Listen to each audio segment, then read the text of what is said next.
India and the Nordic countries will be hosting the first ever India-Nordic summit in Stockholm on the 17th of April in 2018. Now, this is, of course, a historical moment as Prime Minister Narendra Modi will simultaneously have the chance to meet with the Prime Ministers of Norway, Finland, Denmark and Iceland.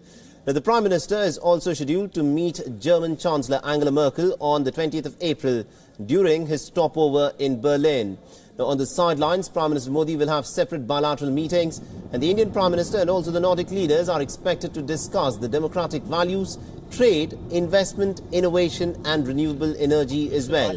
Now, WION spoke exclusively to the Indian ambassador to Sweden, Monica Kapil, on Prime Minister Narendra Modi's visit this week to the country. Listen in. India and Sweden enjoy very warm and friendly relations. We're both democracies. We have shared common beliefs in human values, human liberties. We enjoy excellent cooperation in the multilateral fora, particularly the United Nations. India's recent flagship initiatives, whether it is Swachh Bharat campaign or Clean Ganga, Amrit, which also entails sustainable urban development and clean water and clean air, smart cities, smart transport solutions, e-transport. For instance, the Nordic world are also leaders in providing smart transport solutions for smart city projects. And also India and Sweden are looking for substantial improvements in terms of trade and cultural ties. Now, over 180 Swedish companies are already flourishing on the Indian soil, and around 70 Indian companies have reciprocated by investing in Sweden. It's the most innovative economy in the world. India is the fastest growing major economy in the world. Sweden is extremely well known for its cutting-edge green technologies. India has a skilled and talented workforce and enormous opportunities that arise through its growth story.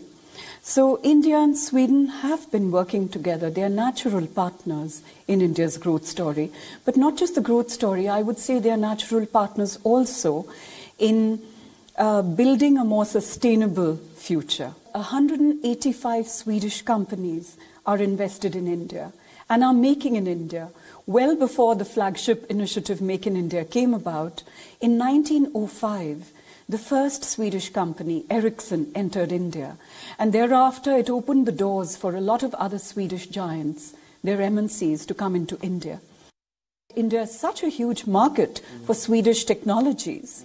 And skill development programs, for instance, if we were to talk about the skill development programs, some of the Swedish companies like Volvo, Scania, the Carl Bennet Group, IKEA, which has recently entered the Indian market, they have undertaken projects to skill women force, the workforce relating to women. For instance, IKEA has taken a decision that 50% of their workforce in India is going to be women.